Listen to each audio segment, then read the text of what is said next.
মানুষ জাতিকে কি আল্লাহ নিজ হাতে তৈরি করেছেন? যদি করেও থাকেন তাহলে একজন মানুষকে তৈরি করতে কত সময় লেগেছে? কেননা একজন বক্তা দাবি করেছে ওনার তরিকার আরেক বক্তাকে তৈরি করতে নাকি আল্লাহ 30 বছর সময় লেগেছে। নাউযুবিল্লাহ। ইন্নামা আরাদা শাইআন আইয়াকুলা লাহু কুন ফায়াকুন।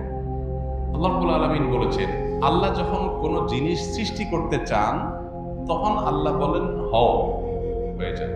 আল্লাহ শুধু কুন বলেন, কুন মানে হও, হয়ে যায়।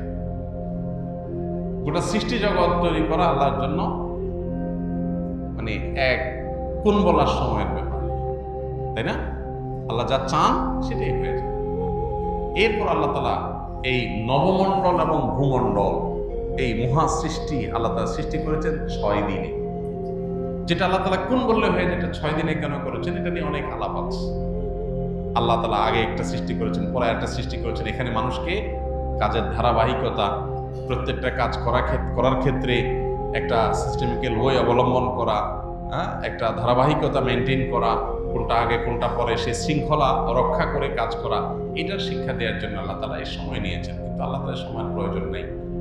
যেখানে কোরআনে আল্লাহ তাআলা বলেছেন যে এই মহাসৃষ্টি নবমণ্ডল ভূমণ্ডল সৃষ্টি করেছেন আল্লাহ তাআলা 6 দিনে, সেখানে এক বক্তা সৃষ্টি করছে আল্লাহ 30 বছর লাগছে। আল্লাহর শানে এই ধরনের কথা বলা ঈমান যাওয়ার মতো বেয়াদবি, ভয়ঙ্কর কথা।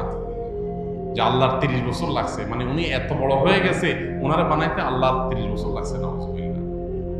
আপনি কোন আলেমের মর্যাদা বর্ণনা করবেন, তার যোগ্যতা থাকলে সেটা বলবেন, 100 বার বলেন, কিন্তু বলতে গিয়ে যদি আল্লাহর শানে বেয়াদবি করে ফেলেন, আল্লাহর জন্য তারা বানানো কঠিন হয়ে গেছে, সে এত বড়, তাহলে মানে আল্লাহর জন্য কঠিন করে ফেলছে বিষয়। মানে কোনো কোনো ক্ষেত্রে এই ক্ষেত্রে আল্লাহ মানে আল্লাহর সাথে তাকে আপনি আল্লাহর শক্তির সাথে তার সৃষ্টিকে আপনি কম্পেয়ার করলেন, মানে তার মাহাত্ম্য তুলতে গিয়ে আল্লাহর সাথে বেয়াদবি করলেন।